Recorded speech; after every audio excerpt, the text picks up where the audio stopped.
Hello everybody. Today is September 11th, 2013. Normally I do my broadcasts on Thursday evening, but today is definitely a different type of day. So I decided to do an extra episode, again taking from my blog in honor of the victims as well as the survivors of 9/11. The song by Alabama, Angels Among Us, speaks to me profoundly in this situation. And you'll find on my blog that that's what I've pretty much entitled the blog for today. Basically, I want to share with you how I honor the survivors and the victims of 12 years ago. And this is one of the ways. This is the first time I've ever been able to do this, and I'm so thankful that I'm able to. A year ago I wasn't an author, a year ago I wasn't into this type of thing, but thank God we grow. And we have the ability to give back to those that have given so much to us. And I know I'm only an insignificant speck in the realm of things and in the universe, but I know that the universe recognizes each and every one of us as we trudge through each day, and how we respect and honor the ones who have fallen before us in any situation, whether it be 9/11, World War I, World War II, Korea, Vietnam, the Civil War, any national tragedy, natural disaster. The universe recognizes that. I truly believe that. And to honor these people, ever since that day, I have watched documentaries every year on this day. Sometimes even at different times during the year. And every time I cry. And I've had people ask me, why do you do that to yourself? Well, because that is how I respect and pay respect to those who did not survive, and to those who are left behind to have unanswered questions and unsurmountable odds that they face. That's how I honor them. I do not have any family members that were directly impacted by the 9/11 tragedies, but that doesn't mean that I can't show respect to those who were involved. And my tears are the least I can give, is how I see it. I was not a part of the cleanup effort. I was actually pregnant at that time. I'll never forget where I was, just like I know most of you won't forget where you were when you heard the news. I was a assistant preschool teacher in Western Ohio, and I was a month and a half away from giving birth to my first and only son. And I was standing in the nap room trying to clean up from the kids who had gotten there very early that morning. And the head teacher was there, and she and I were standing there because there was another assistant in the cafeteria that was starting to serve breakfast. And our director came in with new supplies and new books and different things like that, and the look on his face, I will never forget it. He looked like he had been hit by a train. And I asked him what was wrong, and he said the Pentagon and the World Trade Center had been bombed. He didn't say anything else, he just left. And we did not have any way to check the televisions, do anything like that, because first of all, we had preschoolers. We were not going to subject them to that. And second of all, we did not have television cable to that unit.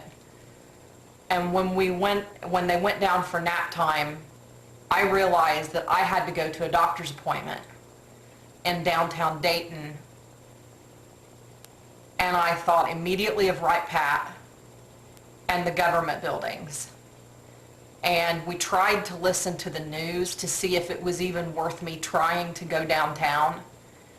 And everything was shut down. The Dayton airport, everything was shut down. But I had to get to the doctor. I was high risk pregnancy. I was seen every week. And I couldn't skip the appointment. And as I drove in bumper to bumper traffic to downtown Dayton's Miami Valley Hospital, the thing that came to my mind was, I am bringing a child into this kind of world because everything is going to change. Nothing is going to be the same. And I was listening to the radio. I had been conversing with my mom and my husband that day as well. But I did not understand the full impact of what had happened until I sat down in front of my television set that evening and watched people jump out of 100-story buildings. I will never forget those images. I will never forget the feeling of what the hell is happening. We knew very little at that point. I just knew everything was going to change. And I have made a point of watching the documentaries every year to find out more, to become more educated. But I think it's important. Those documentaries are important because they help us understand the sacrifice that these people made and the patriotism and the pride that we need to feel as Americans. Thousands of people died in 9/11, and over 800 died after the actual event due to illness or injury.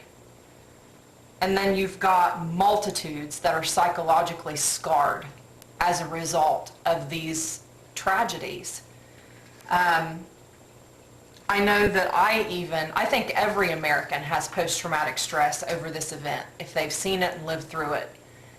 Because the moment I get on a plane, I see those images and I feel anxiety and I have to push it away. But I cannot imagine the heartbreak that these families that are directly impacted by that day had to face. And then afterward, the families that watch their sons and their daughters and their husbands and their wives march off to war to defend our country.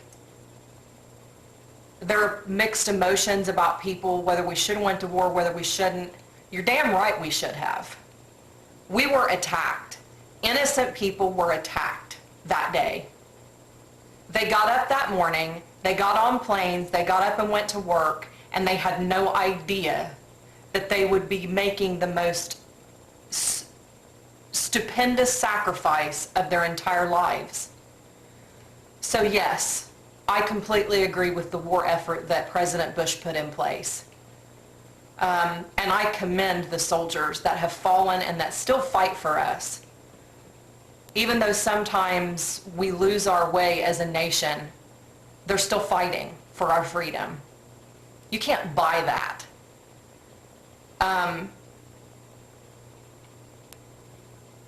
I don't think the terrorists realized the power of the American spirit when they did what they did.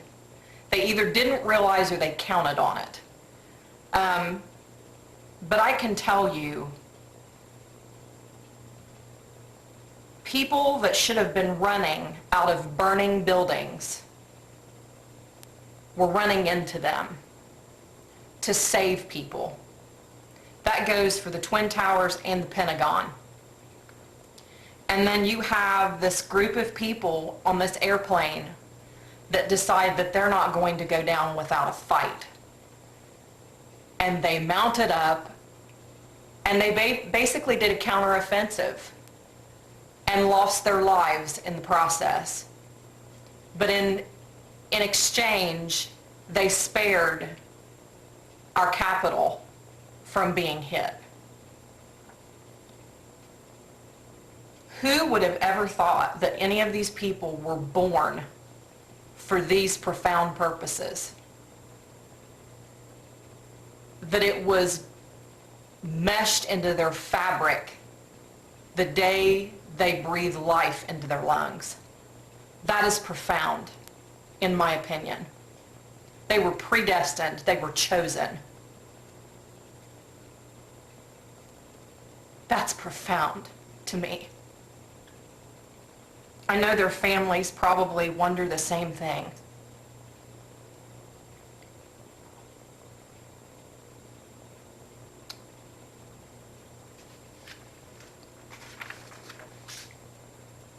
I think the most magnificent part of 9/11 is that those who have lived through it have pulled themselves up by the bootstraps the best they can and went on with their lives in spite of the tragedy. Those people, my hat goes off to you. You have done something that most people will never do and have never had to face. And I want you to know that you're not alone. You are to be honored. Your sacrifice is to be honored. And those that have fallen as a result of the tragedy, my hat goes off to you. You're truly an American.